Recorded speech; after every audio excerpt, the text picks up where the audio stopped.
ini kita ngaji tentang Islam dan budaya Semawan. Ada dua tema yang diberikan oleh Al-Mukarram ini. Yang pertama tentang Ahlussunnah wal Jamaah dalam berbagai perspektif global segala macam. Kedua-duanya saya tertarik. Tapi saya yakin kalau untuk Ahlussunnah wal Jamaah mungkin banyak para guru-guru kita yang lain juga yang bisa ngisi. Tapi masalah Islam dan budaya Semawan ini menjadi lebih tertarik karena apa? Belum banyak orang yang mengkaji. Kenapa menjadi menarik? Ya, Semawan ini menjadi sentral pusat aktivitas dan sekaligus benteng Islam wilayah timur. Kenapa saya katakan benteng Islam wilayah timur? Setelah Sumbawa, kan kita Bima satu Bima langsung Flores. Basisnya non-Muslim, basisnya Kristen, basisnya Katolik, bahkan sampai pembuat. Nah, titik sentral kita di Sumbawa ini. Ke barat, mohon maaf, saudara-saudara kita Jepang juga mau langsung berhadapan dengan Bali. Jadi di pusaran kutub itu pusaran tengah kita. Termasuk dalam kajian geografi, coba lihat. Boleh kalau ada peta Nusantara, peta Indonesia, coba lipat dua peta itu, pasti Sumbawa berada di tengah-tengah Republik ini. Itu kajian geografinya. Jadi Sumbawa benar-benar berada di titik sentral. Khatul istiwa, bahasa Inggris, bahasa Arab itu khatul istiwa. Khatul istiwa, garis tengah. Titik tengah itu persis dari itu. Maka kenapa Islam dan budaya Semawan menjadi sesuatu yang harus kita kaji, harus kita pahami dalam rangka apa? Mempertahankan eksistensi Islam ini. Penting sekali. Akan sangat panjang dan ini sebenarnya panjang sekali. Saya kebetulan sedang nulis buku yang basisnya riset bersama beberapa teman dari Malang bersama Mataram. Kebetulan bidang yang saya tulis dalam masalah Islam di Sumbawa. Termasuk nanti bagaimana tipologi Islam orang Sumbawa, bagaimana cara berislamnya orang Sumbawa, bagaimana pola belajarnya orang Sumbawa itu. Menarik sekali kajiannya sebenarnya. Nah, kita masuk. Mesti pertanyaan yang muncul adalah kapan Islam mulai hadir di Sumbawa? Siapa yang bisa jawab? Kapan Islam mulai hadir di Sumbawa? Yang dari Ustaz ini harus paham. Yang dari Ustazah ini harus paham. Ini ayat kan Islam Sumbawa. Izin dulu, ini bisa bahasa bawah semua? Kalau nggak bisa bahasa bawah, saya tidak jawab. Semua sudah kan? Ya, tapi saya pun kelihatan wajah-wajah yang tidak bisa bersama aja. Ya, saya lihat ada wajah Jawa yang kurang pasir harus bawa, ada wajah Bima yang kurang pasir harus bawa, ada wajah Lombok yang masih kurang pasir harus bawa. Jadi saya cukup lihat wajahnya mau tahu dari sini. Tahu yang masih belum kawin tahu.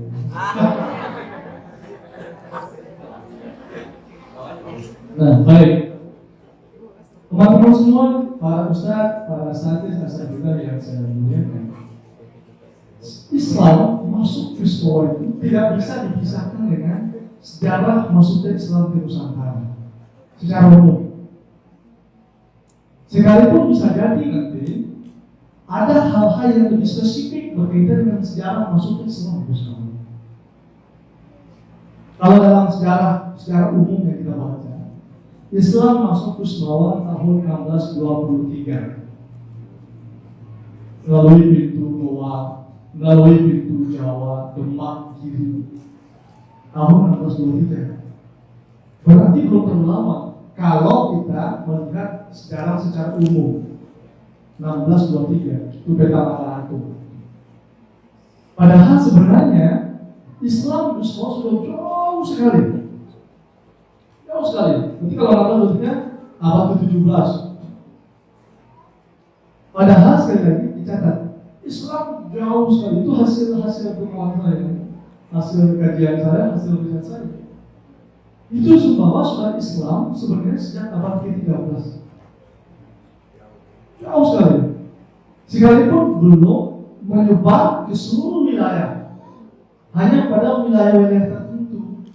Mana wilayah tertentu misalnya? Pernah dengar? Kalau yang pernah mondok di LW, jadi murid-muridnya manusia itu, di dalam wasiat perempuan masa, ada 7 mubalik yang bermakam di liang petang. Saya sudah sempat beberapa hari di sana. 7 mubalik yang bermakam di liang petang itu. Nah, liang petang, hulu-hulu. Saya mohon maaf kalau saya sedikit katakan diri taklid. Karena yang ngomong itu mau manusia, nggak mungkin saya nggak percaya. Beliau seorang wali Allah yang ilmunya tidak kayak kita. Disebutkan dalam Muslim dalam masa itu bahwa 7 syahid, 7 mubalik yang bermakam di liang petang itu terjadi saat pembukaan dompo. Kalau bahasa kitab Sanskerta, buku-buku Sanskerta negara kertagama Majapahit itu dompo itu dompo sebetulnya. Kalau bahasa kita dompu, bahasanya Majapahit itu dompo. Nah disitulah mubalik itu hadir. Kapan dompu hadir? Kapan dompu mulai muncul? Nah, ini banyak ada dompu ya. Perkiraan kita, dompu sudah hadir sejak abad ke-11, abad ke-10 bahkan. Karena apa? Kita bisa tarik secara ilmiah. Terjadi penaklukan yang dilakukan oleh Majapahit itu sekitar tahun 1347. Itu penaklukan Majapahit. 3 kali datang Majapahit menaklukkan Taliwang, menaklukkan Dompu, menaklukkan Serang, nggak bisa. Baru yang ketiga baru bisa terjadi. Tahun 1300 sekian. Berarti jauh sebelum 1300 Dompu sudah hadir. Sudah ada yang namanya Dompu, saya kira termasuk di dalam 5. Makanya penting adik-adik, teman-teman, para ustaz ini belajar sejarah. Penting betul. Kemudian kaitannya dengan proses islamisasi di Sumbawa. Nah, di Batu Tering sebagai tempat makamnya para mubalik sudah jelas Islam. Dulu kita tarik kerajaan Gunung Ganesha sebagai kerajaan Islam tertua di Sumbawa, Gunung Ganesha. Dan sekarang dia balikan namanya menjadi Pondok Pesantren Gunung Ganesha. Kalau Gunung Ganesha sekitar 1400-an. Jadi terjawab bahwa sebenarnya Islam tidak mulai hadir tahun 1663. Baru proses persebarannya secara masif tahun itu dilakukan. Karena mulai masuk ke pintu sana. Kesultanan Sumbawa misalnya kan berdiri tahun 1648. 1648 itu Kesultanan Sumbawa mulai berdiri. Dan puncaknya persebaran Islam di Sumbawa itu berlangsung pada abad ke-19 atau 1800-an. Maka jangan harap banyak kita temukan makam-makam di mana-mana. Makam-makam yang bercorak Islam itu rata-rata makam tahun 1800-an.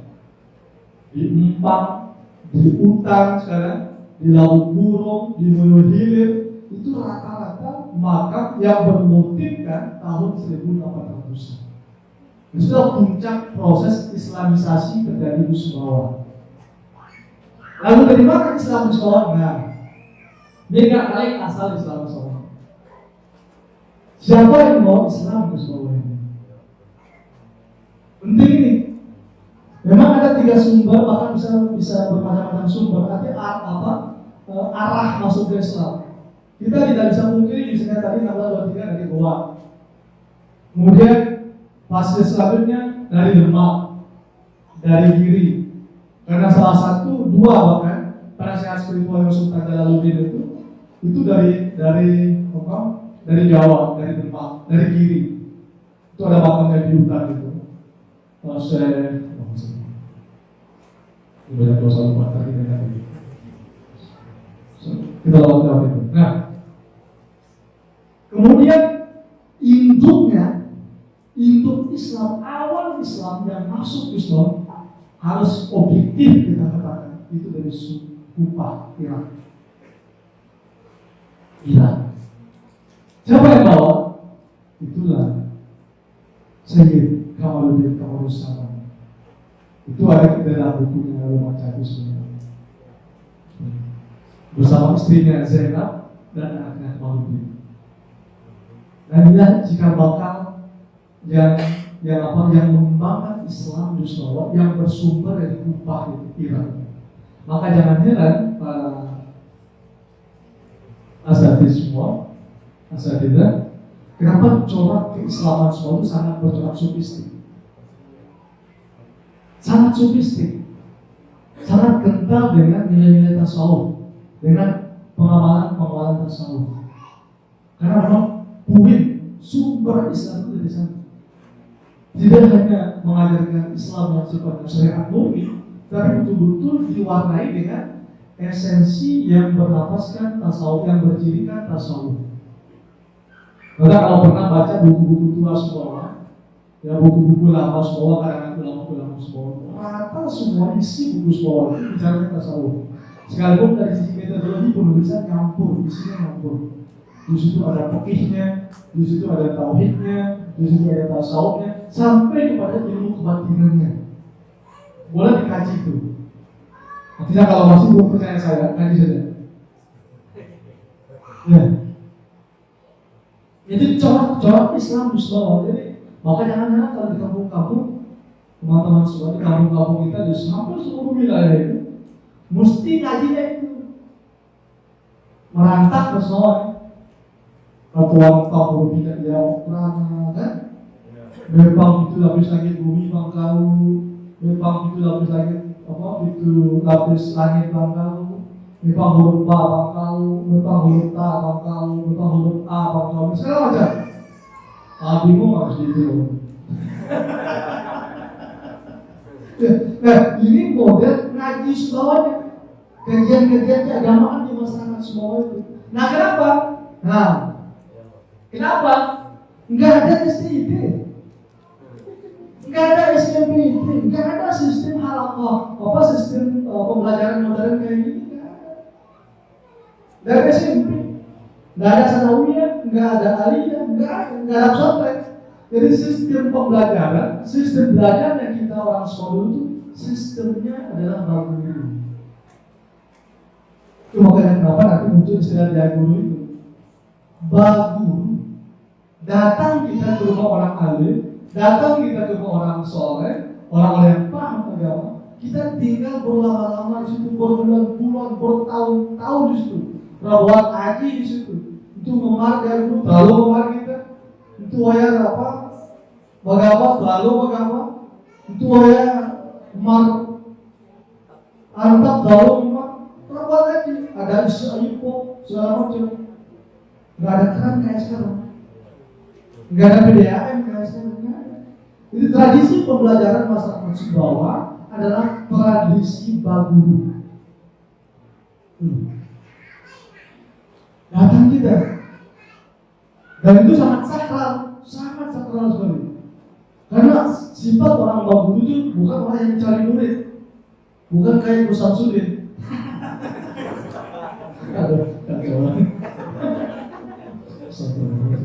Tiba-tiba saya ke Gus Samsudin.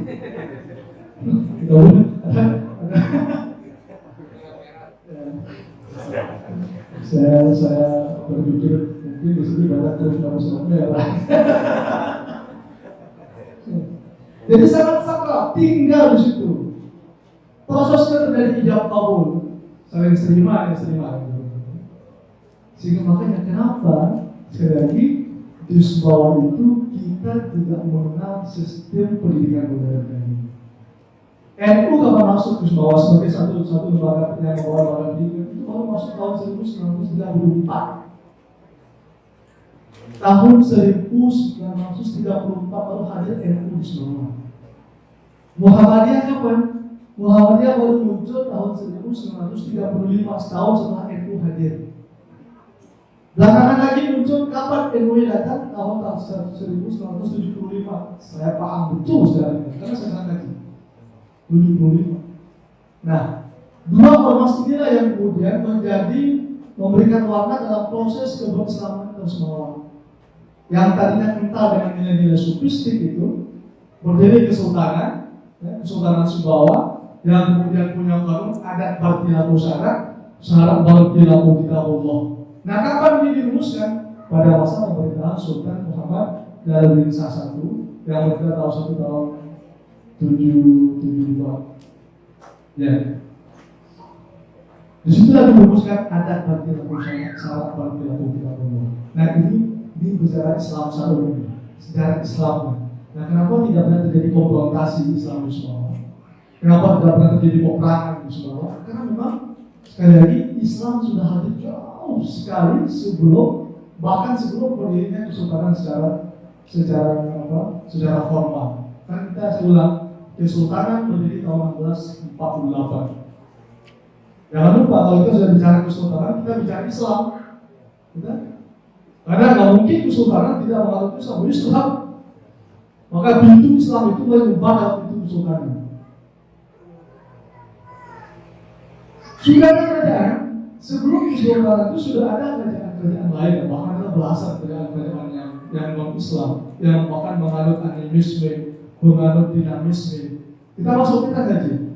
Jadi sebelum kesultanan semua berdiri 1648 itu, sudah ada agama-agama, bahkan bukan agama, animisme, dinamisme.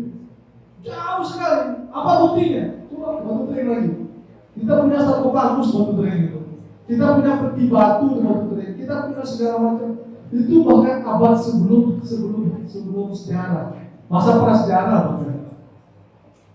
Nah, dalam kajian yang lebih luas, teman-teman semua, para ustazah, umur Sumbawa sudah sangat tua.